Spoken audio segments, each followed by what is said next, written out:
ایک مرتبہ پھر صلوات پڑھے محمد وعلی محمد. اللهم صل على صلی محمد اللہ وعلى محمد وعلى اعوذ باللہ من الشیطان الرجیم.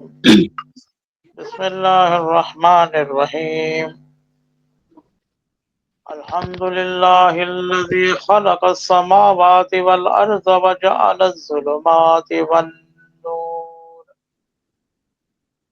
ثم الذین کفروا بربهم یعدلون. هو الذی خلقکم من طین ثم قضى أجله وأجل مسمى عنده ثم أنتم تمترون. وهو الله في السماوات وفي الأرض يعلم سركم وجهركم ويعلم ما تكسبون. صدق اللہ العلی العظیم. قرآن کا سورہ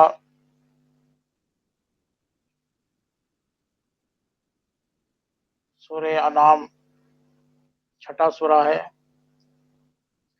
اس کی ابتدائی آیات ہیں.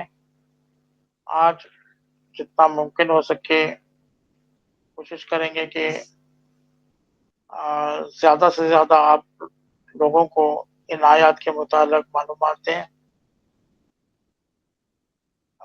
سورہ کی پہلی آیت جیسے کہ ہم پہلے سے معمول رہا ہے کہ آپ کو پہلے لفظ ب لفظ ترجمہ کرتے ہیں، پھر با محاورہ ترجمہ کرتے ہیں، پھر اس کی وضاحت، اس کی تفسیر. ٹھیک ہے، تو یہاں بھی شروعات میں ہے الحمد. الحمد کا مطلب ہے تعریف. للہ اللہ کے لیے. الذی وہ جو، کون، خلق اس نے بنایا، السماوات آسمانوں کو، والارض زمین کو، وہ اور جعل اس نے بنایا ظلمات اندھیروں کو، والنور اور نور کو اجالوں کو. ثم پھر الذین وہ جو کفروا کافر ہیں، بربہم اپنے رب سے، یعدلون برابری کرتے ہیں، یعنی رب کے برابر ٹھہراتے ہیں. پہلے ایک ہی آیت لیتے ہیں، ٹھیک ہے، تاکہ اس کو ہی پہلے کمپلیٹ کر کیا جائے. دیکھنے میں آیت چھوٹی ہے، لیکن اس کی جو کوئی بھی آیت آپ دیکھیں گے کہ تو پورا معنی ہوتی ہے. اب یہاں الحمد، حمد یعنی تعریف. کیا ہے؟ تعریف کس کے لیے ہے؟ اللہ کے لیے. ہم تعریف کس کی کہتے ہیں؟ اگر کوئی اچھا گاتا ہے تو لوگ اس کی تعریف کرتے ہیں، لیکن لوگوں کو یہ سمجھنا چاہیے کہ اس کو جو اچھی آواز ملی ہے وہ اللہ نے دی ہے، اور ہو سکتا ہے اس نے جو گیت لکھا ہو وہ بھی اس کے اللہ کی توفیق ہو. جو انسان چاہتا ہے وہ کرتا ہے، یعنی جو چاہتا ہے اللہ اس کو دے دیتا ہے، اچھا ہو یا برا. تو ایک انسان اس نے سائنٹسٹ بنا ہے، لوگ اس کی تعریف کرتے ہیں. یعنی لوگ کسی کی خوبصورتی کی تعریف کرتے ہیں، کسی کی طاقت کی تعریف کرتے ہیں، کسی کے کپڑے کی تعریف کرتے ہیں. اگر کسی کے کپڑے کی تعریف کرتے ہیں تو یہ پتہ ہونا چاہیے کہ وہ کپڑا کہاں سے بنا ہے. وہ کپڑا یا تو کاٹن ہوگا، ٹیری کاٹن ہوگا، وولن ہوگا. تو آپ کو معلوم ہونا چاہیے کہ یہ وول کہاں سے آتا ہے، کاٹن کہاں سے آتا ہے. کاٹن کا جھاڑ ہوتا ہے، وول بھیڑ بکری کا جو ہے اس کے اوپر سے نکالتے ہیں، اور یہ سب اللہ نے بنایا. تو کہیں نہ کہیں الٹیمیٹلی تعریف اللہ کی ہوتی ہے، اور اللہ کی ہونی چاہیے. یہ چیز ہم نہیں سمجھتے ہیں، لیکن جانور، پیڑ پودے اور چڑیا وغیرہ سب اللہ کی تعریف کرتے ہیں. وہ کسی دوسری چڑیا کی تعریف نہیں کرتے. جو چڑیاں ہیں، پرندے ہیں، وہ دوسرے پرندے کی تعریف نہیں کرتے، وہ اللہ کی تعریف کرتے. جانور بھی ہیں، کتا بھی ہے، بلی ہے، شیر ہے، وہ کبھی دوسرے جانور کی تعریف نہیں کرے گا، وہ اپنے رب کی تعریف کرے گا جس نے اس کو بنایا ہے، اللہ کی تعریف کرے گا. کیونکہ اللہ کہتا ہے لہو ملک السماوات والارض، لہو یسبح لہو ما فی السماوات والارض، سب تسبیح کرتے ہیں اس کی. تو صرف انسان ہی ہے کہ کیا کرتا ہے کہ اللہ کو چھوڑ کر سب کی تعریف کرتا ہے. لیکن تعریف کس کی ہے؟ صرف اللہ کی. اب تعریف اللہ کے، حمد صرف اللہ کے لیے. کون اللہ اب اس کے آگے ہے، یعنی اللہ کون ہے اس کے بارے میں تو بہت سی آیات ہے، لیکن اس میں سے یہ بھی ایک آیت ہے. الذی، وہ جو، کون اللہ جس نے بنایا آسمانوں کو.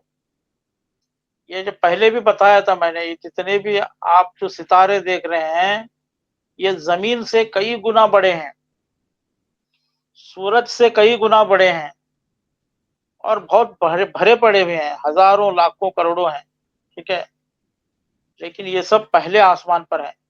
انسان پہلے آسمان کے حد کو پار ہی نہیں کر سکا، یعنی پار نہیں کر سکا مطلب گیا نہیں، دیکھا بھی نہیں. اس نے جو اپنا جو ٹیلیسکوپ جو بھی بنایا ہے، اور وہ صرف آبزرویبل یونیورس ہے، یعنی وہ وہاں سے وہ جو مشینری لگا کر وہ دیکھ سکتا ہے کہ یہاں پر یہاں ہے. اور جتنے بھی یہ پلانٹس ہے، یہ جو پلیٹو ہے، سیٹرن ہے، جتنے پلانٹس ہیں سب پہلے آسمان کے چیزیں ہیں جو انسان دیکھ سکتا ہے. اور اللہ کہہ رہا ہے کہ سماوات، یعنی پلورل یوز کیا، پلورل. پلورل کیوں؟ کیونکہ ایسے بہت سے آسمان بنایا اللہ نے، اور ہر آسمان پر ایسے کہ نہ جانے کتنے ستارے ہوں گے. آپ ابھی یوٹیوب پر بھی دیکھیں گے، ایسی ویڈیوز آتے رہتے ہیں کہ ہماری زمین کتنی چھوٹی ہے، اور یہ آسمان کتنا بڑا ہے، یہ یونیورس کتنا بڑا ہے، یونیورس کے اندر کتنے آسمان ہے، پھر کتنے گیلیکسی ہیں، کتنے کلسٹر ہے، کتنے سپر کلسٹر ہیں. یہ سب جتنے بھی کلسٹر جتنے بھی ہو، یہ سب پہلے آسمان کی چیزیں کی بات ہو رہی ہے. ایسے پھر 7 آسمان ہیں، 7 ہیں یا اور کتنے ہیں پتہ نہیں، لیکن اللہ کہہ رہا ہے سماوات، 7 بھی نہیں کہہ رہا ہے، 7 کا لفظ نہیں ہے، سماوات، کتنے آسمان ہیں. اور زمین ایک ہی بات ہو رہی ہے، زمین یعنی اس زمین کی بات ہو رہی ہے، دوسری زمینوں کی نہیں. اس لیے اللہ نے سماوات کہا اور ارض کہا. ٹھیک ہے، تو اس کی تعریف ہونا چاہیے جس نے اتنا بڑا بنایا. ہم کس کی تعریف کرتے ہیں؟ لوگوں کی تعریف کرتے ہیں، انسانوں کی تعریف کرتے ہیں. ایک انسان دوسرے انسان کی تعریف، جبکہ وہ انسان تعریف کے لائق نہیں ہے، بلکہ اللہ تعریف کے لائق ہے. حمد کا مطلب ہے تعریف بھی نہیں ہے، یہ تعریف ہم اردو لفظ استعمال کر رہے ہیں. اردو میں اور عربی میں بہت فرق ہے. اور انگلش میں بولیں گے پریز، بولیں گے پریز بھی اپن ہم، کیونکہ انگلش میں وہی لفظ ہے، اردو میں ایک ہی لفظ ہے. تعریف الگ ہوتی ہے، حمد الگ ہوتی ہے. تعریف میں کبھی جھوٹی تعریف بھی انسان کر سکتا ہے، تعریف میں دکھاوے کی تعریف بھی ہو سکتی ہے، تعریف میں چاپولیسی کی تعریف بھی ہو سکتی ہے، تعریف میں واقعی وہ چیز نہ ہو لیکن تعریف ہو رہی ہے، یعنی کیا کتنا اچھا لکھا ہے، کتنا اچھا. ٹھیک ہے، لیکن ہو سکتا ہے اتنا اچھا نہ لکھا ہو. ٹھیک ہے، تو تعریف میں کچھ بھی ہو سکتا ہے، لیکن حمد میں وہ چیز نہیں ہو سکتی. حمد ایک الگ چیز ہے. ٹھیک ہے، حمد کیا ہے؟ سچے دل سے، سچی زبان سے اللہ کی عظمت کو سمجھتے ہوئے کہ کتنا بڑا یونیورس بنایا اللہ نے، کس طرح ہم کو بنایا اللہ نے، ہم کو زبان دی، ہم کو دل دیا، ہمیں کڈنیاں دی، ہمیں ہارٹ دیا، ایک انسان کی خلقت کس طرح کی. ٹھیک ہے، اللہ کیا کرتا ہے، ایک بچے کو جب اس کے ماں کے پیٹ میں بھی بچہ نہیں تھا وہاں سے بنانا شروع کرتا ہے. ٹھیک ہے، پھر اس کی مرحلے ہوتے ہیں، پہلے وہ لوتڑا ہوتا ہے، پھر مزگا بنتا ہے، پھر وہ انگلش میں زائگوٹ بنتا ہے، پھر کیا بنتا ہے، پھر کیا بنتا ہے، تھوڑا تھوڑا بڑا ہوتا ہے، پھر روح آتی ہے، پھر بڑا بنتا ہے، پھر اللہ کا حکم آتا ہے، اس کی ایک ڈیٹ آتی ہے، پھر وہ باہر آتا ہے۔ اللہ نے اتنا سب کیا لیکن اللہ کو بھول جاتے ہیں، ڈاکٹر کی تعریف کرتے ہیں، ڈاکٹر ٹائم پر آیا بول کے یہ ہو گیا، ٹھیک ہے، اس نے اچھے سے ڈیلیوری کی، اور اتنا سب بنایا اس کو چھوڑ دیتے ہیں۔ تو یہی کہہ رہا ہوں میں کہ اللہ کی حمد ہو سکتی ہے، تعریف نہیں ہو سکتی۔ تعریف ڈاکٹر کی بھی ہو سکتی ہے، کبھی جھوٹی تعریف بھی کرتے ہیں ہم، لیکن حمد وہ ہے کہ انسان ایک عظمت کو، اللہ کی عظمت کو سمجھ کر، اللہ کی عظمت کو دل میں پورا بسا کر، ایک اس کے دل سے نکلتی ہے بات، الحمدللہ، تعریف اللہ کے لیے، یعنی کتنا جیسے شکر ادا ہوتا ہے، ٹھیک ہے، ویسا ایک حمد اللہ کے دل سے، انسان کے دل سے نکلتی ہے۔ تو وہ سورے میں ہے الحمدللہ رب العالمین، پہلے سورے میں، جس کو ہم 5 وقت پڑھتے ہیں۔ ہمارا نماز میں کیوں نہیں دل لگتا؟ کیونکہ ہم لوگ ان چیزوں پر یہ جو معنی ہے اور حمد ہے اس کو نہیں سمجھ سک رہے ہیں، ٹھیک ہے۔ تو حمد اللہ کے لیے ہے۔ کون اللہ؟ وہ جو آسمانوں کو بنایا، پھر زمین کو بنایا، اور کیا بنایا؟ وَجَعَلَ الظُّلُمَاتِ وَالنُّورَ، اندھیروں کو بنایا اور نور کو بنایا۔ اندھیرا، ابھی اندھیرا کیا ہے؟ ایک تو بہت سے اندھیرے ہیں۔